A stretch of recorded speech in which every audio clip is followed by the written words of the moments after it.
The church was packed for my father's funeral. Jonathan Barrett had been a pillar of the community, building Barrett Construction from a small residential contractor to the largest commercial developer in 3 states. Everyone who mattered was there. Business associates, politicians, family friends, all paying their respects to a man who had built an empire worth over $75 million from nothing. I stood quietly near the casket, accepting condolences with my sister Kate. We both dropped everything to come home when Dad had his heart attack. Though we'd arrived too late to say goodbye. Kate had flown in from her surgical residency in Boston, while I'd left my architectural firm in Chicago. We'd always been close, united by our shared grief after Mom died when we were teenagers and now by the loss of our father. "How are you holding up, Rachel?" Kate whispered as another group of mourners moved past. "I'm managing," I replied, though the truth was I felt numb. Dad and I had always been close. As the daughter who followed him into the construction industry, albeit as an architect rather than a developer, we'd shared a special bond.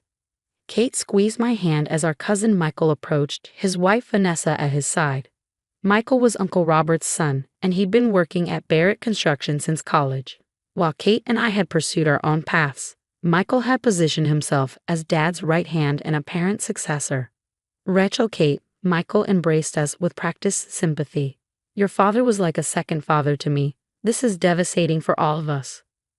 There was something performative about his grief that set my teeth on edge, but I pushed the feeling aside. This wasn't the time. "Thank you for handling the arrangements," I said. Dad had suffered his heart attack at the office, and Michael had taken charge of everything while Kate and I were traveling home. Of course, Michael nodded solemnly. Jonathan would have expected nothing less. In fact, he'd been preparing me to take over more responsibilities. We'd been discussing my eventually taking the CEO position. I blinked in surprise. This was the first I'd heard of any succession plan favoring Michael. Dad had always been tight-lipped about his business decisions, but this seemed like something he would have mentioned. "I'm sure we'll all have time to discuss the company after we've had a chance to grieve," Kate interjected smoothly, ever the diplomat. Michael's expression hardened slightly. "Actually, there are some matters that can't wait. I've scheduled a family meeting at the house after the reception. The lawyers will be there." After the burial, mourners gathered at my father's sprawling Victorian home on Lakeview Drive.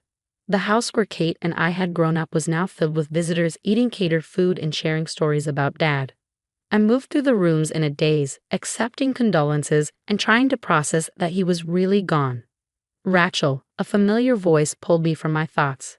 I turned to see Martin Chen, Dad's longtime friend and the architect who had first inspired my career choice. "Martin, thank you for coming." We embraced, and I felt tears threatening again. Martin had been a fixture in our lives, almost family. "Jonathan was so proud of you," he said, his voice gentle. "He told everyone about your Chicago firm and the awards you've won." I smiled through my tears. We were working on a project together, actually, a community center downtown. Dad was providing the land and financing, and I was designing it. Martin looked surprised. I hadn't heard about that. We were keeping it quiet until the plans were finalized. Dad wanted it to be his legacy project: affordable housing, community spaces, a medical clinic. We were going to break ground next spring. Before Martin could respond, Michael appeared, announcing that the family meeting would begin in Dad's study. I excused myself and made my way through the house, finding Kate already seated in one of the leather chairs facing Dad's massive oak desk. Michael had positioned himself in Dad's chair, with his wife standing beside him. 2 men in suits, lawyers presumably, stood nearby. "Now that we're all here," Michael began once I'd taken a seat, "we can address some urgent matters. As you know, Jonathan was the sole owner of Barrett Construction and all its subsidiaries. With his unexpected passing, there are decisions that need to be made immediately to ensure business continuity." One of the lawyers stepped forward. "I'm James Wilson, the corporate counsel for Barrett Construction. In the absence of a formally executed will—" "Wait," I interrupted. "What do you mean, absence of a will?" "Dad definitely had a will. He updated it every few years." Michael cleared his throat. "Unfortunately, there was an accident last week. Jonathan had his estate documents out for review, and well, there was a fire in the fireplace. A draft caught some papers. The will was destroyed." I stared at him in disbelief, and there were no copies. With the lawyers or anywhere else? Your father preferred to keep his personal affairs private, Wilson explained. He kept the original in his home safe. We were scheduled to review it this coming week, but Kate leaned forward. This doesn't make sense. Dad was meticulous about everything, especially legal matters. Grief can be disorienting, Michael said with practiced sympathy. The important thing now is to establish interim leadership for the company. As the senior executive and Jonathan's closest male relative, I'm prepared to step in as acting CEO until more permanent arrangements can be made. The second lawyer distributed folders. We've prepared these interim management agreements. Essentially, they authorize Michael to manage all Barrett family assets and business interests while the estate is settled. Without a will, this process could take some time.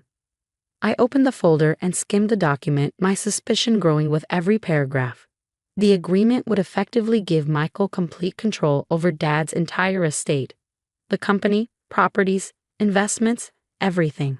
And if we don't sign? Kate asked, always direct. Michael's smile tightened. Without clear authority, the company could face operational paralysis.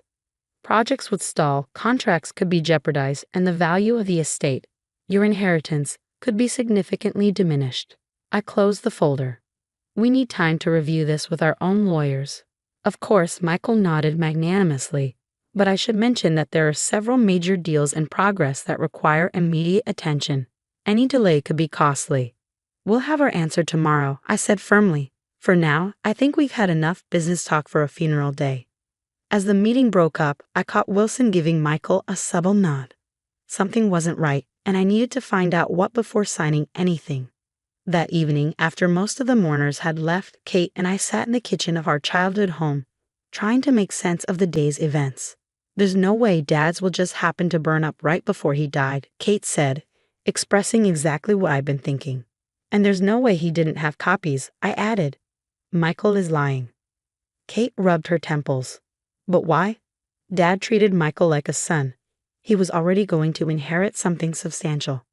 I thought about Michael's ambition, how he'd always wanted to be seen as Dad's successor. Maybe substantial wasn't enough. Maybe he wanted everything. What do we do? We can't prove anything, and without the will? I stood up, suddenly remembering something important. Dad took me to his bank last month. He showed me his safe deposit box and made sure I knew how to access it. He said it was just in case. Kate's eyes widened.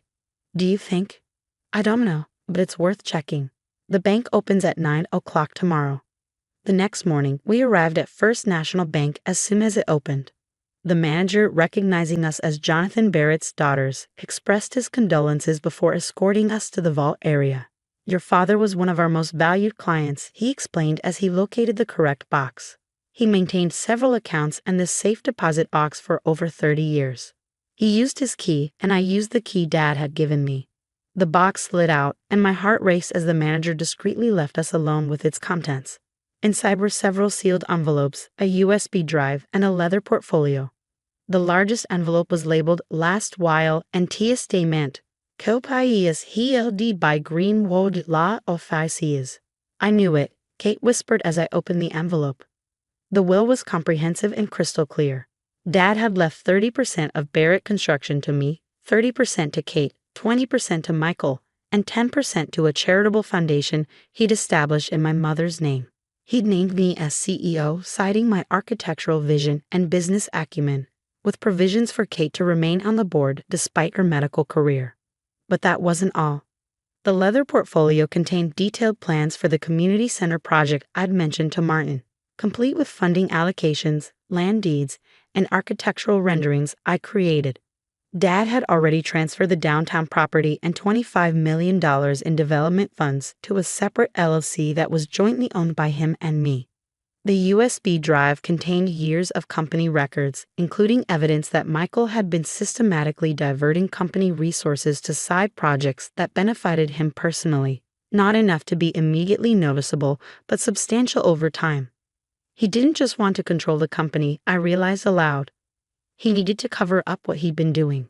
Kate squeezed my hand. What's our next move? I thought of Michael sitting in Dad's chair, so confident in his scheme. We go to the meeting he's arranged and bring some guests of our own.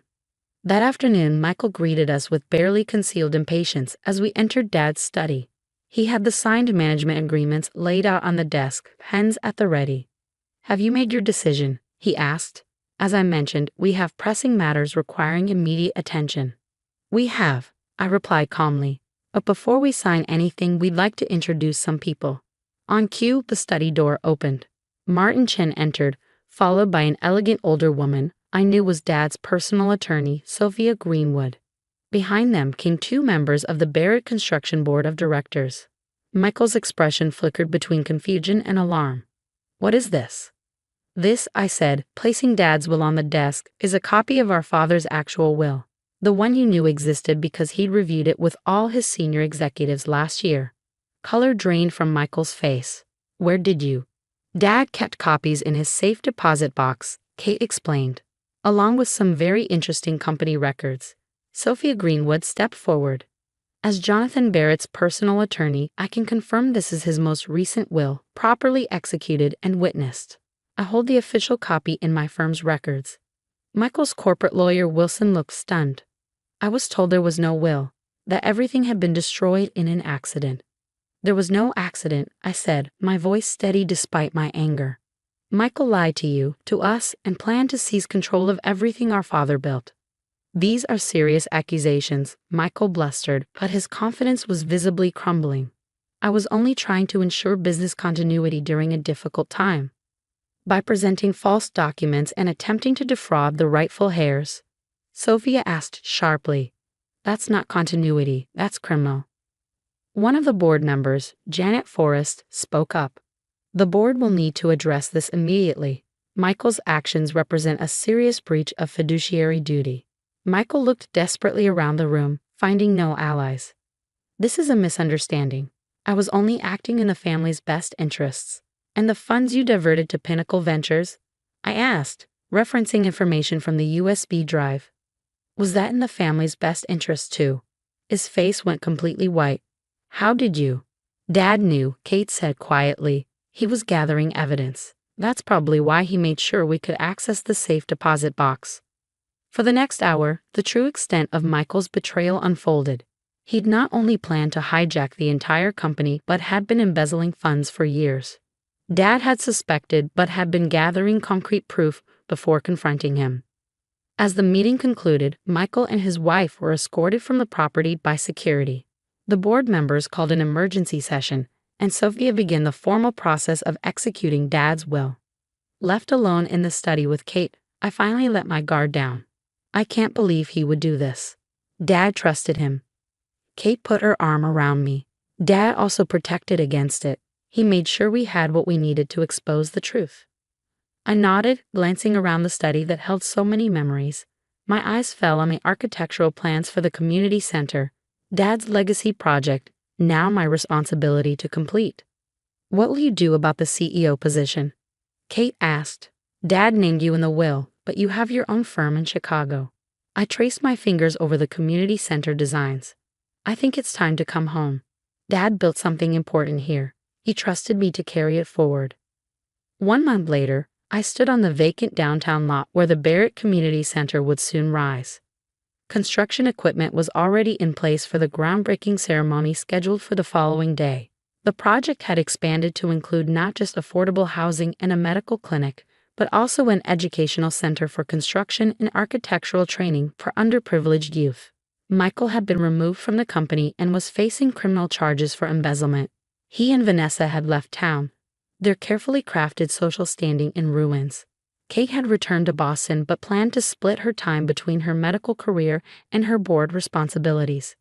We discovered that Dad had been quietly funding a medical research initiative in Mom's name at Kate's hospital, another piece of his legacy neither of us had known about.